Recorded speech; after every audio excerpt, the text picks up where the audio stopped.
Hi, everybody, and welcome. It's episode number 39 of EdTech Chat and Chew. And today we're doing a roundtable with all my favorite friends. I'm Diane from Kansas. Micah Brown from Kansas. Mike. Hi, Mike Soskell from Pennsylvania. And Karen Belbier from El Paso, Texas. Fantastic. All right, guys, we're down to the last fourth quarter anyway in Kansas. And Mike, you've got a little bit longer to go, yes? We're down to the last 3/8 here in Pennsylvania. And Karen, is it still snowing? Actually, there's still snow piles around. It's supposed to hit 60 today, so I'm really excited. That's actually quite nice. All right, Karen, how many more weeks left of school? I don't know, because I work all summer long, so I haven't even counted. I think we're down to about 8 weeks of school, 9 weeks, something like that. You're in the fourth quarter also. Yeah, we're in the fourth quarter. Well, and today we're going to do a roundtable about some things that we're working on in our districts, and I can tell you in ours the big thing is animals. Huge. It seems to be everybody's topic before they take their zoo trips in the spring. Would you agree? Agreed. Yeah? So that's what we're going to share at the roundtable today. Mike, what are the big things happening in Pennsylvania? Well, we're getting ready for our state testing, so that's a big thing. Not that I really want to talk about it. But I've got some other things that we're kind of looking at planning for next year, and a couple other things that are going on. So I've got some stuff to share. And Karen, what's happening in El Paso these days? Oh, some excitement, actually. I know the past couple times you guys asked me what's going on. I'm like, oh, we're learning about Office 365 and our websites, and I just feel no fun. But it is fun. But actually, just recently, my buddy Julie and I were kind of pulled into this pre-kinder, first grade, possible iPad rollout, and the fact that our district finally approved our first pre-K1 early childhood development center, and so they're starting like ground bottom, where we're meeting and talking about all of the possibilities, and the principal said, Karen, you get to dream. Ooh, for like a tech room for pre-K1, and so I'm so excited. So I'm having all these dreams about what we could do, because I don't envision their tech room being 20 computers against the wall. I mean, I'm thinking we need to make just technology very hands-on and exciting for these little ones, and so I don't know. I'm dreaming of interactive tables that don't cost $6,000. I don't know. I'm thinking, so I'm all for whatever you guys have out there. Well, Micah just received a grant for all kinds of STEM things with little kids. What are some things that you selected? You need some Osmos, Karen. Have you seen Osmo? I bought one. Actually, Julie and I, we purchased some for our children at home. Since the school wouldn't buy first, we're like, well, yeah, they're really awesome. Yeah, well, I would love to get together and develop some stuff with you. Absolutely. Yeah, I'm using them pretty much in a first grade class right now, and they can be taken down just a little bit too for your babies. But yeah, they're awesome. And what's the newest piece of it? Soon rolling out will be a math fact fluency game, but right now they have Masterpiece, the artwork, so there's your art and STEAM. They have words, so you can make your own spelling lists and spelling and letter recognition, and Newton is my favorite, just the creativity and game with that. So yeah, get some Osmos for those babies. Okay, that's a good idea. Our kindergarten teacher got the tangram piece that goes with it, yeah, which they really like. What about some of our early robotics kinds of things? Yes. Have you heard of Make Wonder, Miss Karen? No. I'm writing it down. Yeah. Make Wonder robots. Okay. Utilize iPads, and they tote them for pre-K to second grade-ish as an early tool for learning how to code. And so you have Dot and Dash, they're friends, little blue round robots. I have seen them. Yes, aren't they amazing? And you can program them to kick soccer balls and program them to play xylophones. One of the gals I'm working with, she does a different lesson every week, and they had, you'll appreciate this, Mike, a big snow day a few weeks back, and they had to make it so that Dash was a snowplow. And so they problem solve how to make him into the best snowplow that they could. So a lot of great coding opportunities and problem solving opportunities and collaboration and teamwork. So yeah, you have to get some of those. I want one for me, but yes, I want one for the kids too. You play with them as well. It's kind of a win-win. And I think teachers would love it too. Just the fact that as a kid you're excited about it, but as a teacher you're excited about it. It's like perfect. And I would highly recommend you explore a website called Wonder Grove. Okay. It's created by the same gentleman, Terry Thorin, who put together the Rugrats and the Wild Thornberries back in the 90s. This amazing website actually is video pieces on social skills.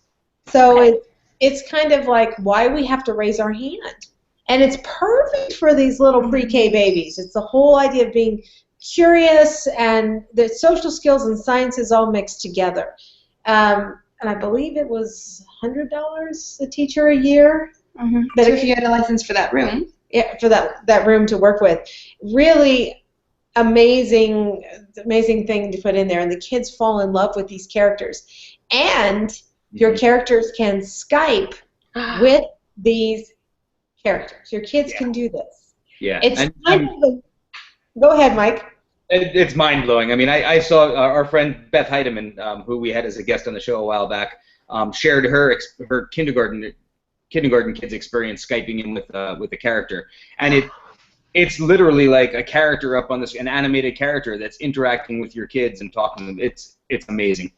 So let me ask you guys, like I know they have a very, very active PTA. Is that something I should put on their wish list? Because I know for upper grades they get, some supplementals where the kids can do like Take It to Read and VMath Live at home. But obviously you kind of leave out pre-K and first grade because you can't really get into those like our upper grades can. So that might be a good one to suggest, if they're willing to purchase it, kind of thing. Absolutely. Yeah. And they would be, I'm sure, more than glad to do a webinar kind of session for 10-15 minutes with the PTA to explain what it is and talk about opportunities along with that. So yes, I would definitely encourage that. I'm going to pitch it. Okay. Anything else in the Kinder 1 pre-K space that they need? Well, iPads are probably going to be a part of it. So we've got lots of ideas for iPads, and I'm excited about that. Trying to think. We're going to go to they have a Tots and Technology conference with TCA over in Galveston coming up this summer in June. I think June 14th. So we're going to go out there and see, what teachers are doing and do a little bit of learning there. A whole bunch of teachers from our that are part in the curriculum writing that's going to happen before the rollout of those iPads so that we can develop great lessons and ideas for the teachers before the school year starts. So perfect. Don't forget webcams. They need webcams. Okay. But the great thing about iPads, it comes with a camera. All right.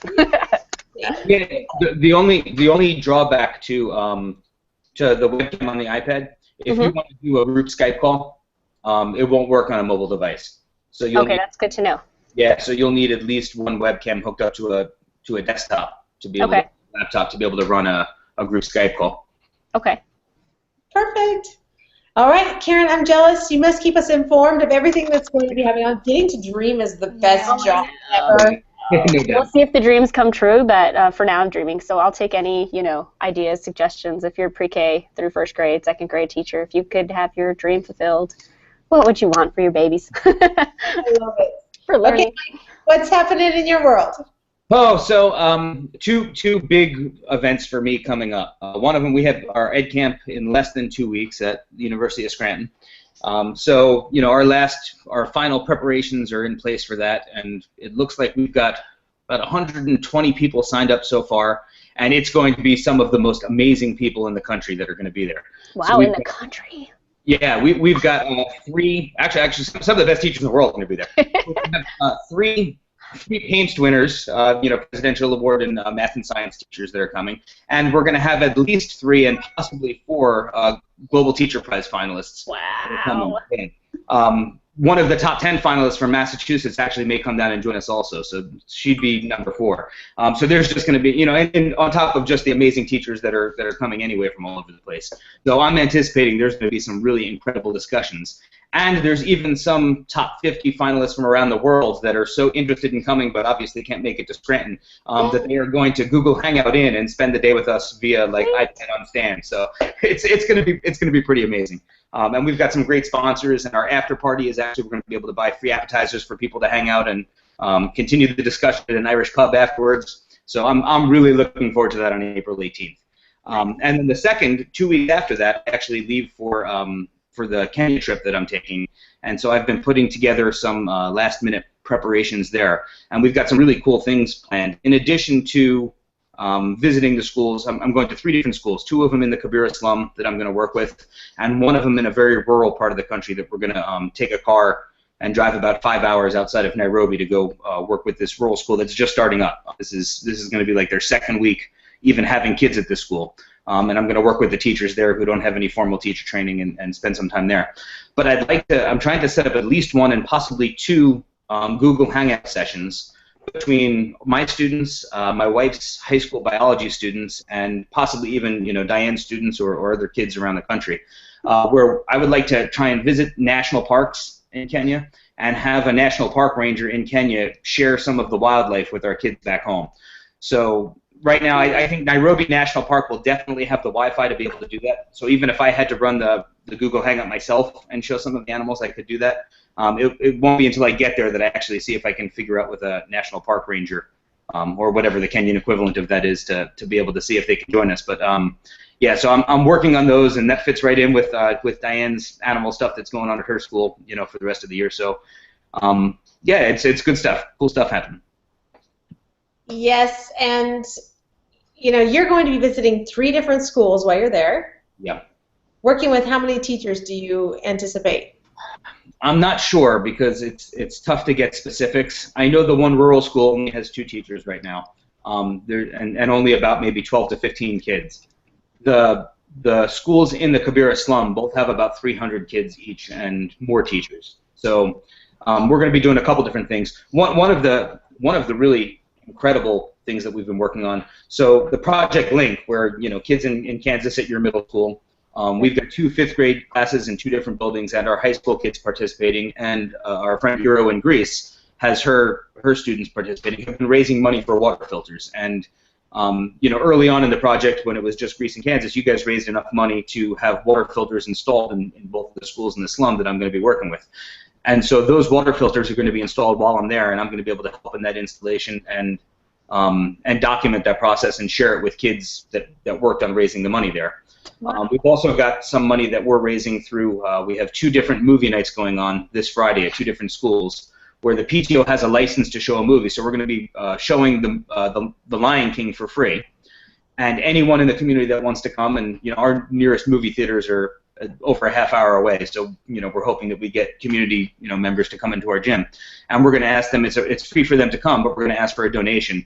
And then there's going to be other kinds of activities around that people can donate to participate in. So we're going to have a green screen set up, and we'll take their picture and insert them and their friends into a scene from The Lion King, and we'll email it to them for a couple bucks. Or we'll pass out free coloring pages with Disney characters on them, but if they want, the kids are going to create a giant savannah on the wall, and if the kids want to hang their animal on the savannah wall, it'll be $1 or something like that. So just some different ways that we can raise money to go towards school supplies and water filters for the kids in those schools. Even though the schools have water filters, we're trying to raise enough money to get water filters for some of the families at home, so they have clean drinking water at home also. So, yeah, there's good stuff going on. Yes, awesome doesn't even quite cover it. Would you agree, Karen? Yes, I'm like this. Oh, my jaw's dropped. That's so cool. Oh, and I didn't even mention the other thing that we've got going on that I've been working on. So, in addition to all of this, the one rural school in Kenya is they're trying to follow a community school model where they're going to have like a garden that the kids take care of that provides food for the school and the community. There's a teaching garden outside of Nairobi that I'm going to try and visit during my trip. It's tough to work out the logistics, and I'm trying to see if I can squeeze it in. But through those different partnerships there, we're also going to be starting a community garden next year at our school with one of the local churches, where we're going to be growing food for the local food pantry. And in addition, Beth Heidemann, who we mentioned before, is starting a community garden up at her school in Maine. So we're looking at next year putting together a website where all of these different community gardens from around the world, we'll start with our 3, but then bring in anyone else who wants to participate. Maybe putting a Weebly site up where every community center or school has its own page where they can kind of update the progress. We'll have a communal blog where everybody can put up the great things that they're doing in their gardens and share, and then hopefully bring in like this teaching garden in Nairobi and We've got the New York Botanical Garden on board that's going to be willing to Skype in with us. So bring in these different kind of horticulturalists. I think Stacy Ryan in Kansas has a connection for us that's a horticulturist that will Skype in with us. But have them kind of help over time with providing Skype sessions or Google Hangout sessions to help people along in developing their community gardens and providing food for people in rural areas or people in poverty. So that's a project that we're just getting off the ground that I think is going to be big for next year. So not only awesome, but wow and incredible. Anything else? No words. No words. Mike, not only are these projects that you're working on going to change children around the world, but it's something that affects every child involved. And just blown away by the Project Link crew here and your students, and now this garden thing. I mean, El Paso may have to join in this. Yeah, that would be great. I would love for you guys to join in. I was just thinking, the Early Childhood Development Center probably would like their own little garden. I mean, Absolutely. And one of the things we're looking at is over the summer in the church that we're partnering with. It's literally right across the street from our school. They also have care for a lot of our elementary kids go there during the summer while their parents are working. So we're partnering with them so that the kids will take care of the garden over the summer also, because that's a problem because a lot of the growing season happens when kids aren't in school. And with me teaching science next year and having to teach about plants anyway, this is going to be a perfect fit for our curriculum. So we'll cover the curriculum that we have to, but also do it in a way that's super awesome and provide something back for the community. Oh, I think that would be awesome. Considering the fact that there are so many grants out there for greenhouses and things like that to put into schools. But if you have someone who's there to help run it even in the summer months, that's a game changer all the way around. And I love that you're getting the botanical gardens to connect with you for this. Yeah, well, actually, I can't take any credit for that. I mean, I'll certainly help with the Skype call along, but we have a kindergarten teacher here, Liz Conklin, who has kind of spearheaded this project. It originally had a little bit different focus, but it's kind of, I've worked with her to shift here, and we've been together trying to write the grant actually that's sending me to Kenya this year. She's writing to help her develop the community garden next year and to be a part of that. So we're hoping to get some funding there, and we're looking at some different grants also. So yeah, I mean, the botanical garden was her idea. She did all the legwork on that one. Well, it's pretty amazing all the way around. We may have to let our wheels spin, and something may have to be coming into the works down here as well. Yeah, no doubt. And like I said, we have lots of things happening here in Kansas when it goes to animals. We have first, second, and third. All three of these grades explore different biomes, animals that live there, and adaptations. It's just a huge thing. And they all just seem to happen at the same time. So our emails have been running warp speed to try to find some connections. And I thought I'd just share with a few of them. We made a connection with the Death Valley National Park this last week with Ranger Naomi. She's using Google Hangouts, and this woman has been all over. She's worked at 6-7 different places around the country, from Alaska to South Carolina, North Carolina, and now she's out in California. But she shared things about the animals that live in Death Valley. She's doing great. But we did track down Ranger Chris, our favorite Ranger Chris from Biscayne, who's now at the Everglades National Park. Wow. And he and Ranger Ryan, you have to explain what happened when Ranger Ryan called about the Everglades. So Ranger Ryan was talking to a group of first graders about alligators. And what sneaks onto his screen but an alligator? And he just kind of does a double take, and he's like, whoa! And the kids are like, ah! And he's like, wait, is this a real alligator? And they're like, no! And he's like, but if it was. And then we went on to, talking about safety and things like that. But it was pretty cool. He's very engaging. And it was his first Google Hangout ever. Yeah. So they have a little trouble with wireless. It sounds like they're having a little issues, but you said he was pretty dynamic all the way around. When you have a stuffed alligator coming into your side, you know you're the real deal. Yeah, the guy gets first graders if that's yeah. Yeah. And then you had Dr. Mickey from Ocean First Institute. Ocean First, and they were in Colorado. Mm-hmm. Tell about that adventure. Yes. So Dr. Mickey studies sharks, and she decided to study sharks when she was about a first grader. So it was cool that she's talking to our first graders after watching the movie Jaws. why she went to see Jaws as a first grader, I don't know. But she said she was so terrified that it inspired her to learn more about them and whether they were really to be terrified of or not. To engage the first graders in this call, she actually had, pictures going, but what was really impressive was she had actual jaws from sharks. So they got to see the teeth up close and how the razors on the teeth helped tear up sea turtles, and they were just like, oh, but it was really cool to hear about all the different types of sharks. So. Very cool. And then the Night Zookeeper launched a new lesson in March about giraffes. Did you guys, anybody get to do that one? We did two Google Hangouts with him earlier this year. We did the back to school one and the Halloween one. But we haven't seen this one yet. Well, I sent him an email today, so hopefully we'll connect with the Night Zookeeper, Paul. And then we also had, let me look at my list before I hang up here for us. You did the Unhuggables, Mike. Talk about the Unhuggables. Yes, the North Carolina Museum of Natural Science through Skype in the classroom, and we were lucky enough to hook up with them. And Katie was the woman's name. I don't remember her last name, but she was phenomenal. And it's always great to Skype with someone who's knowledgeable and knows how to talk to kids. But when they have live animals on the screen, it makes it so much better. And she actually had 5 different unhuggable animals that she brought on screen. And in addition to slide pictures in their home habitat and all that, there was tarantula, hissing cockroaches from Madagascar, a baby crocodile, I believe it was a crocodile, not an alligator, a hedgehog from somewhere not native to the United States, and a snake, which I don't remember exactly what kind. It was a constrictor of some type, but actually talked about the benefits that they provide to their environments, and adaptations was a big part of the discussion, and why the markings on their back and how their teeth are shaped, which she was phenomenal. She did a really great job. Fantastic. I sent her an email out as well, so hopefully all here to connect for that. Then there's a new Skype in the Classroom lesson with an author, and it's all about what animals eat. What would the sea turtle eat at a cafeteria if they had a kid cafeteria for sea turtles? So it's for kindergarten 1, 2, that range. Or what would a rattlesnake eat if he was going through the rattlesnake cafeteria to eat? So I'm excited to connect with that one. And then finally, the friends over at Sandcob. These are the folks at South African Conservation Station.